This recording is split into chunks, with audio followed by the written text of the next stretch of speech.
Good morning students, welcome back to the e-learning platform of the GS College of Commerce, Wardha. आज के video lecture में हम लोग देखने वाले हैं चौथा यूनिट का दूसरा चैप्टर जिसे हम कहेंगे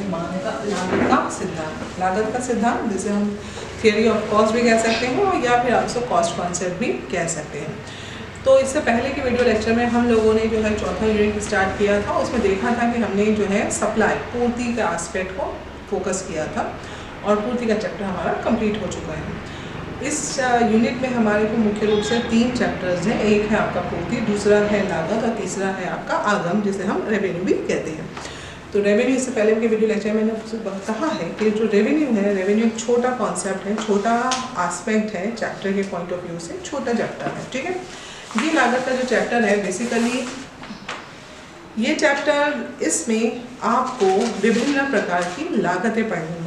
विभिन्न प्रकार की लागतें पढ़नी है मतलब ये कि आपको इस चैप्टर में जो है टर्म्स, हम इसे टर्म्स भी कह सकते हैं, डिफरेंट टाइप की जो टर्मिनोलॉजीज हैं, ठीक है, जो लागत से संबंधित है, उन एस्पेक्ट्स को आपको देखना है। ठीक है, तो यदि हम लॉन्ग आंसर टाइप क्वेश्चंस की बात करते हैं तो लॉन्ग आंसर टाइप क्वेश्चन जो है इस चैप्टर से काफ़ी हद तक नहीं आएंगे। ठीक है, आएंगे भी तो वो शॉर्ट आंसर टाइप क्वेश्चन ही रहेंगे या 8 मार्क्स के रहेंगे, जिसमें मुख्य रूप से आपका जो इम्पॉर्टेंट है वो है आपका अपॉर्चुनिटी कॉस्ट, जिसे हम अवसर लागत कहते हैं। अन्य जो एस्पेक्ट्स हैं, जो अन्य टर्म्स हैं जिसे हम कह सकते हैं, ये सारे टर्म्स जो है मुख्य रूप से इस चैप्टर में जो है वो आपको शॉर्ट आंसर टाइप क्वेश्चन के लिए इम्पॉर्टेंट है। ठीक है, तो पहले हम देखते लेते हैं लागत क्या है। देखिए, लागत, जब हम किसी उत्पाद को बनाते हैं, जब एक उत्पाद का उत्पादन करता है, वस्तु का उत्पादन करता है, तो उस वक्त उसे बहुत सारे खर्चे करने पड़ते हैं। इन्हीं खर्चों को हम क्या कहते हैं? लागत। और व्यवसाय में जब उत्पादन हो रहा है, वस्तु का उत्पादन हो रहा है, तो अनेक प्रकार के खर्चे होते हैं। यही खर्चे जो है मुख्य रूप से क्या कहलाते हैं? लागत कहलाते हैं। जब हम लागत की बात करते हैं तो लागत जो है वो एक इम्पॉर्टेंट एस्पेक्ट है, क्योंकि अगर एक फर्म की लागत बढ़ती है तो फर्म की लागत बढ़ने के कारण हम ये देखते हैं कि भाई जो एक उत्पादक है उसका जो प्रॉफिटेबिलिटी है, उसका जो लाभ है, वो लाभ भी क्या हो जाएगा? कम हो जाएगा, क्योंकि वस्तु जो है एक मूल्य पर बेची जा रही है। अगर बाज़ार में कंपटीशन वाली परिस्थिति है, प्रतिस्पर्धा वाली परिस्थिति है, तो एक विशेष मूल्य पर ही वो वस्तु बाज़ार में बिकेंगी, क्योंकि आपको अपने कॉम्पिटिटर्स के साथ भी कॉम्पीट करना है। एक व्यवसायी को जो है कॉम्पिटिटर्स के साथ भी क्या करना है? कॉम्पीट करना है। तो उस वक्त उसे वो वस्तु एक विशेष मूल्यों पर ही बेचनी पड़ेगी। विशेष मूल्य पर जब वो वस्तु को बेचेगा और यदि उसको अपनी लाभ की जो मार्जिन है उसको यदि बढ़ाना है, तो उस वक्त उसे मुख्य रूप से अपनी लागत को कम करना होगा, क्योंकि उसकी लागत यदि कम होती है तो उसकी जो लाभ की मार्जिन है वो बढ़ जाएगी। तो हर एक उत्पादक का मुख्य रूप से कोशिश यही होती है कि वो अपनी लागत को क्या करें? कम से कम करें, क्योंकि लागत का जो प्रभाव है वो वस्तु की पूर्ति पर भी पड़ता है। ठीक है, अगर जो उत्पादन की लागत है वो बढ़ती है तो वस्तु की पूर्ति जो है उससे सफ़र कर सकती है, उस पर उसका विरोध, उस पर जो है उसका नेगेटिव इफेक्ट जो है, नकारात्मक इफेक्ट, नकारात्मक प्रभाव देखने को मिलता है। ठीक है, तो लागत एक इम्पॉर्टेंट एस्पेक्ट है। अब जब हम लागत की बात करते हैं तो लागत के बहुत सारे प्रकार हैं। ठीक है, लागत के बहुत सारे प्रकार हैं। ये सारे जो एस्पेक्ट्स हैं ये एक दूसरे को क्या कर सकते हैं? ओवरलैप भी कर सकते हैं। ये विभिन्न प्रकार की टर्म्स हैं जो हमको इस चैप्टर में देखना है। ठीक है, जो हम इस चैप्टर में मुख्य रूप से देखेंगे। बेसिकली ये एक प्रकार, एक जो लागत है वो दूसरी लागत का पार्ट भी हो सकती है, ओवरलैपिंग भी हो सकती है। ठीक है, तो वहाँ पर ये चीज़ संभव है। तो अब हम इस चैप्टर में बेसिकली क्या क्या देखने वाले हैं। इसमें सबसे पहले है मौद्रिक लागत, जिसे हम मनी कॉस्ट कहते हैं। ठीक है, उसी के साथ साथ वास्तविक लागत, रियल कॉस्ट, देन अवसर लागत, अपॉर्चुनिटी कॉस्ट, स्पष्ट लागत, एक्सप्लिसिट कॉस्ट, निहित लागत, इम्प्लिसिट कॉस्ट, उसी प्रकार से औसत लागत एवरेज कॉस्ट, परिवर्तनशील कॉस्ट जिसे हम वेरिएबल कॉस्ट कहते हैं, स्थिर लागत फिक्स्ड कॉस्ट, आपका टोटल लागत कुल कॉस्ट और सीमांत लागत मार्जिनल कॉस्ट। ठीक है, तो ये सारे जो है विभिन्न प्रकार की लागतें हैं जो हमको देखनी है। चलिए देख लेते हैं मौद्रिक लागत क्या है, मनी कॉस्ट क्या है। देखिए मौद्रिक लागत की जब हम बात करते हैं तो इसमें मुख्य रूप से क्या है कि जब आप व्यवसाय कर रहे हैं, किसी वस्तु का उत्पादन कर रहे हैं, उस वस्तु के उत्पादन के लिए जब आप जो खर्चे कर रहे हैं, जो मनी के टर्म्स में रिप्रेजेंट हो रहे हैं, मुद्रा के रूप में क्या हो रहे हैं, रिप्रेजेंट किए जा रहे हैं।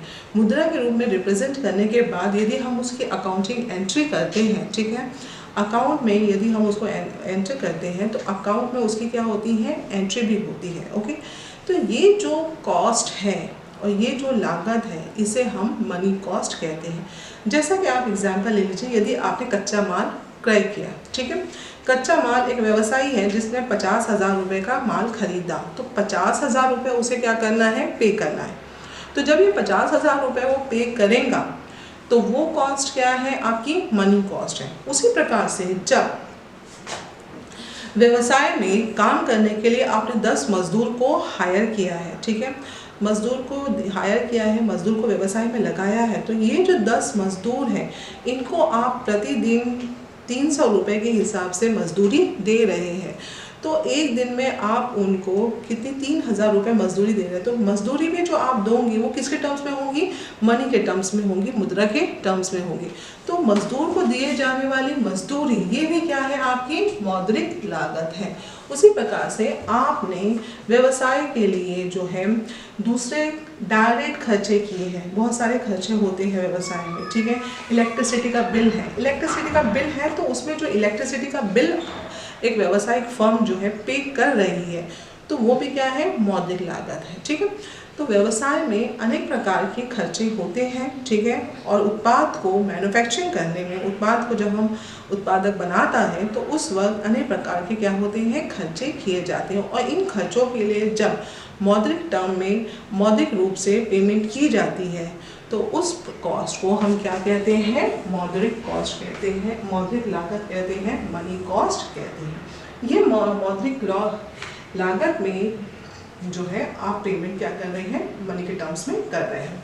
उसी प्रकार से अभी हम यहाँ पर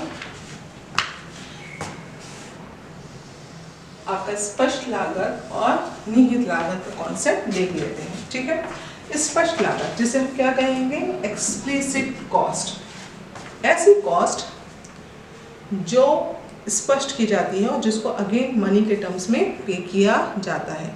जैसा कि अभी मैंने आपको मौद्रिक लागत में एग्जाम्पल दिया कि जो एक व्यवसायी है उसने 10,000 रुपये का कच्चा माल खरीदा, 10,000 रुपये का कच्चा माल खरीदा, उसके लिए उसने क्या किया, पैसे पे किया। तो ये जो 10,000 रुपये उसने क्या किए, पेमेंट की, तो ये क्या है, आपकी एक्सप्लिसिट कॉस्ट है, स्पष्ट लागत है। उसी प्रकार से जो मजदूर को दी जाने वाली मजदूरी है 3,000 रुपये की, वो भी क्या है, आपकी स्पष्ट लागतें हैं। ठीक है, ये लागत जो है मौद्रिक टर्म में करी जा रही है, ठीक है, मौद्रिक रूप से की जा रही है और इन लागत के लिए मुद्रा के टर्म में पैसा दिया जा रहा है। तो यहाँ पर जब हम स्पष्ट लागत की बात करते हैं तो स्पष्ट लागत में मुख्य रूप से ये है पेमेंट की जा रही है, इसकी अकाउंटिंग एंट्री भी क्या है, पॉसिबल है और अकाउंट में इसकी एंट्री की जाती है। तो इसे जो है आप अकाउंटिंग कॉस्ट भी कह सकते हैं। ठीक है, तो स्पष्ट लागतें जो एक्सप्लिसिटली क्या होती है, रिप्रेजेंट की जाती है। जब हम निहित लागत की बात करते हैं तो निहित लागत क्या है, निहित लागत वो लागत है, ठीक है, जिसके लिए जिसमें व्यवसायी अपने संसाधन का उपयोग करता है और वो संसाधनों का उपयोग कर व्यवसाय में उसे यूज़ करता है। जैसा कि आप देख लीजिए, अगर हम स्पष्ट लागत की बात करते हैं तो स्पष्ट लागत में अगर मेरा जो उत्पादन क्षमता है, ठीक है, मेरा जो फैक्ट्री है, जिस फैक्ट्री में उत्पादन हो रहा है वो फैक्ट्री मेरी रेंटेड है, किराए से ली गई है, तो किराए से ली गई है तो उसका मैं 10,000 रुपये क्या कर रही हूँ, किराया दे रही हूँ। तो ये 10,000 रुपये किराए के रूप में मैं दे रही हूँ, तो ये क्या है, आपकी स्पष्ट लागत है। ठीक है, ये है आपकी एक्सप्लिसिट कॉस्ट। लेकिन मेरा जो फैक्ट्री है वो फैक्ट्री मेरी खुद की ज़मीन पर, प्रेमाइसिस पर जो है लगी हुई है। ठीक है, तो क्या मैं अपने जो प्लॉट में जिस पर मैंने फैक्ट्री बनाई है और फैक्ट्री लगाई है, तो क्या मैं उसका किराया लूँगी? नहीं, लेकिन वो मेरे संसाधन है जो व्यवसाय में लगे हुए हैं। तो ये जो कॉस्ट है, जिसे जो उत्पादक है या जो आपका उत्पादक है, मैन्युफैक्चरर है, उसने अपने संसाधनों को व्यवसाय में लगाया है और उन व्यवसाय में उसको लगाने के बाद वो जो कॉस्ट होती है वो कॉस्ट क्या कहलाती है, आपकी निहित कॉस्ट और इम्प्लिसिट कॉस्ट कहते हैं। उसी प्रकार से मैंने फैक्ट्री में मैनेजर को अपॉइंट किया। ठीक है, जो मैनेज कर रहा है बिजनेस को, कर रहा है बिजनेस को, और मैं उसको 20,000 रुपये महीना सैलरी दे रही हूँ। तो I am paying the amount, ठीक है, 20,000 रुपीज़ टू XYZL। ठीक है, तो 20,000 रुपये दे रही हूँ, तो ये कौन सी लागत है, आपकी स्पष्ट लागत है। लेकिन क्योंकि मैं कॉमर्स ग्रेजुएट हूँ, मैंने BCom किया है, मैंने MCom किया है, ठीक है, तो भाई मैं भी बिजनेस को क्या कर सकती हूँ, मैनेज कर सकती हूँ। मैं MBA भी हूँ, मैं बिजनेस को मैनेज कर सकती हूँ। तो जब मैं बिजनेस को मैनेज कर सकती हूँ, तो मैं क्यों 20,000 रुपये देकर किसी XYZ को हायर करूँ? तो क्या मैं बिजनेस को खुद मैनेज कर रही हूँ, तो क्या मैं खुद उसके लिए सैलरी लूँगी?